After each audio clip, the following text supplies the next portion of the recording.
భయము కావాలని ఒకవైపు అల్లూరి శ్రీనివాస్గా మారినటువంటి ఈయన నెట్లి పరిస్థితుల్లోనూ సమాజం యాక్సెప్ట్ చేయొద్దంటూ ఒకవైపు ట్రాన్స్జెండర్ కమ్యూనిటీ కావచ్చు, ఎల్జీబీటీ కావచ్చు, పెద్ద ఎత్తున వాళ్ళందరూ ఎప్పుడైతే శ్రీవర్షిని పెళ్లి చేసుకున్న అనంతరం అందరూ బయటకు వచ్చి మాట్లాడారు. సో దీనికి సంబంధించి పోలీసులు ప్రత్యేక నిఘా పెట్టారు. అందులో భాగంగా యూపీ పోలీసులతో సహాయంతో అదుపులోకి తీసుకున్న అనంతరం ఒక్కసారిగా పరిణామాలన్నీ చేంజ్ అయ్యాయి. మనం చూసుకున్నట్లయితే యూపీ to Narsing police station to court to via Kandi జైలుకు తరలించారు. సో ఈ వ్యవహారం మొత్తం కూడా then how you are saying that he is already got married with that lady and he got some money from that lady?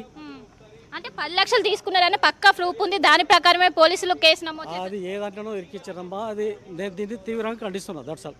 అంటే ఏంటి అఘోరికి సపోర్ట్ చేస్తున్నారా లేకుంటే న్యాయపరంగా మీరు ఏంటి అఘోరికి? నేను అఘోరికి సపోర్ట్ చేస్తున్నా. సనాతన ధర్మం మీద దౌర్జన్యము అటాక్ అంటే నేను ఖండిస్తున్నాను.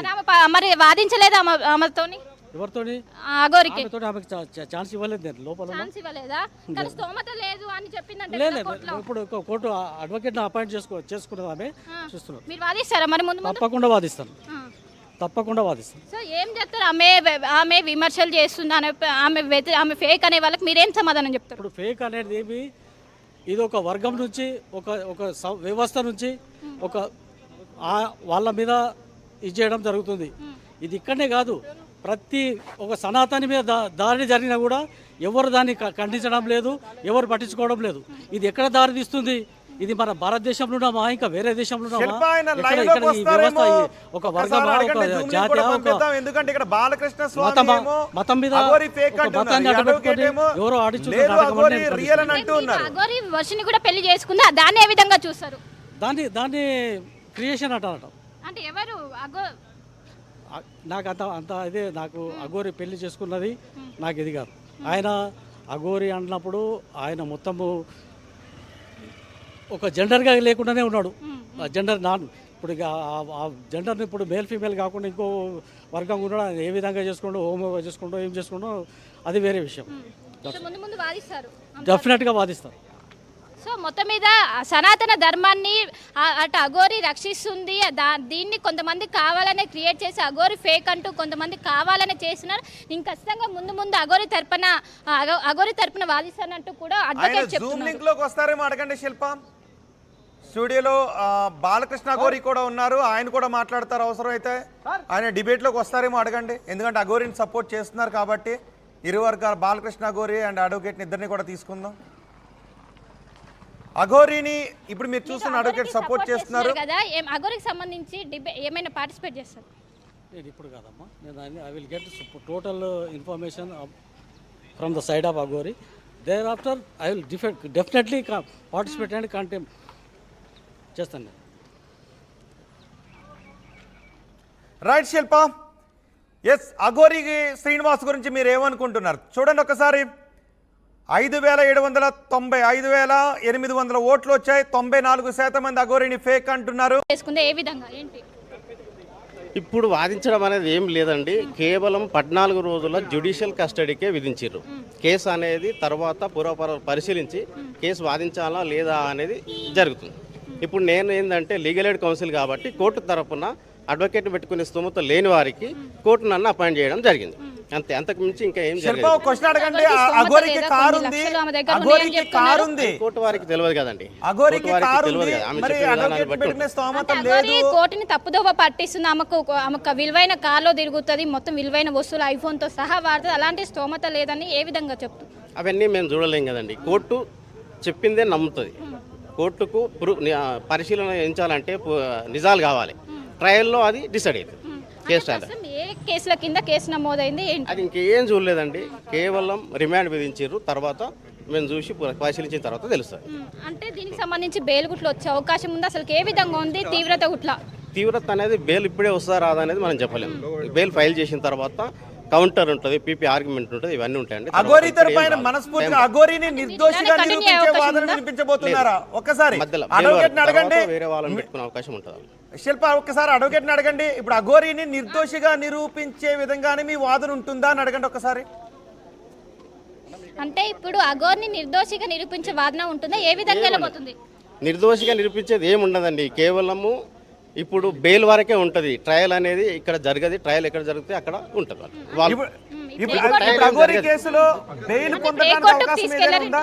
ఇప్పుడు జైలుకి తీసుకెళ్ళిండ్రు. 14 రోజుల రిమాండ్ కస్టడీకి కంది జైలుకి తీసుకెళ్ళి ఉంటారు అంతే. అంటే ఇప్పుడు ఏమైనా బెయిల్ పొందే అవకాశాలు ఏమైనా ఉన్నాయా? ఇప్పుడు ఏం లేదండి. అంటే ఆయన బెయిల్ పరిశీలించిన తర్వాత ఒక టైం పడుతుంది. టైం లోపల చెప్తాను. 14 రోజులు అయితే రిమాండ్ కస్టడీలో ఉంటుందండి. అంటే లోపల ఏం చెప్పింది కోర్టు లోపల అఘోరి?